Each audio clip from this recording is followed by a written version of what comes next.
के लिए ये तो बनाते समय आपने चूक कर दी कि वक्फ बाय यूजर्स और जो वक्फ काउंसिल यानी परिषद है उसमें आप गैर मुस्लिमों को भी जोड़ रहे थे, जिस पर कोर्ट को बड़ा ऐतराज है और फिलहाल यथास्थिति हो गई है, कानून फंस गया है आपकी गलतियों के चलते। ना कोई गलती हुई है, ना कोई कानून फंसा है, ना कोई स्टे हुआ है। कोर्ट ने अपनी तरफ से कोई आदेश नहीं दिया है। सरकार ने जो जवाब दिया है उसको अपने आदेश में दर्ज किया है। सरकार ने अपने बयान में कहा है कि अभी फिलहाल कोई नियुक्ति नहीं होगी।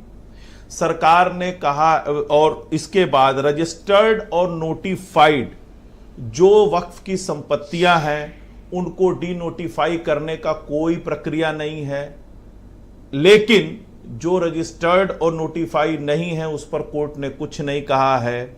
इसके अलावा कोर्ट ने यह भी माना है कि कलेक्टर जांच कर सकता है, लेकिन कलेक्टर का फैसला अंतिम फैसला नहीं होगा, कोर्ट का फैसला अंतिम फैसला होगा।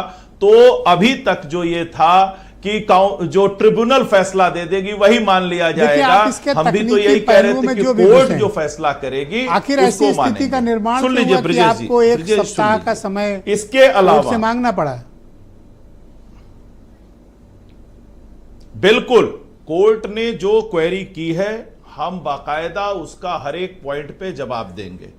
कोर्ट ने ना तो कोई स्टे लगाया है, यहां तक तो ये लोग मांग कर रहे थे कि पूरे कानून को ही रद्द कर दिया जाए, असंवैधानिक है। कोर्ट ने कहा बिल्कुल नहीं रद्द करेंगे, असंवैधानिक भी नहीं है।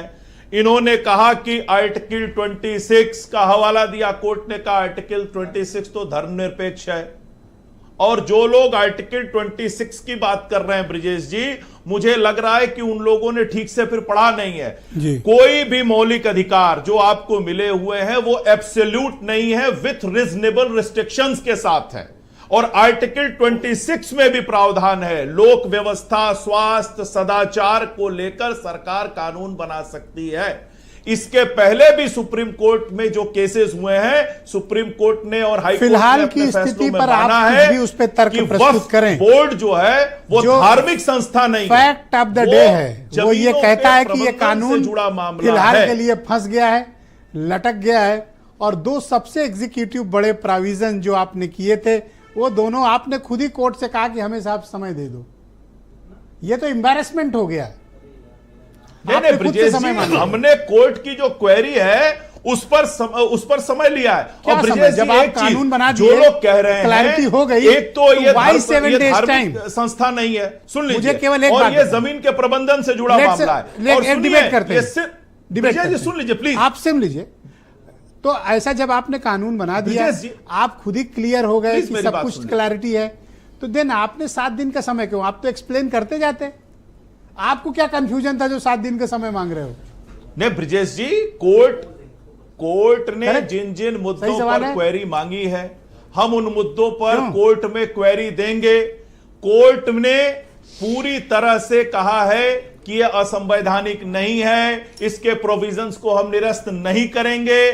तो जो लोग झूठा नैरेटिव फैला रहे हैं, और ब्रिजेश जी एक चीज और कह दूं कि ये वक्फ का जो मामला है सिर्फ मुसलमानों से जुड़ा मामला नहीं है। जो लोग ये कह रहे हैं वो गलत कह रहे हैं, क्योंकि जिनकी जमीनें छीनी गई हैं उनमें अन्य धर्म के लोग भी हैं। तो कैसे हम ऐसे छोड़ दें कि बोर्ड में केवल मुसलमान होंगे और उनकी दया पर हम बाकी धर्म के लोगों को छोड़ दें जिनकी जमीनें। यही वो इंटेंशन था जिसको कोर्ट कैसी बात कर रहे हैं ये लोग। और वक्फ बाय यूजर, और कहा कि कोई भी गैर हिंदू गैर मुस्लिम यूजर की बात हो रही है, ये कह रहे हैं हम कागज नहीं दिखाएंगे। तो फिर तो इस देश में बहुत से ऐसे धार्मिक स्थल हैं जो बहुत दिन से यूज हो रहे हैं, फिर उनकी भी बात होनी चाहिए।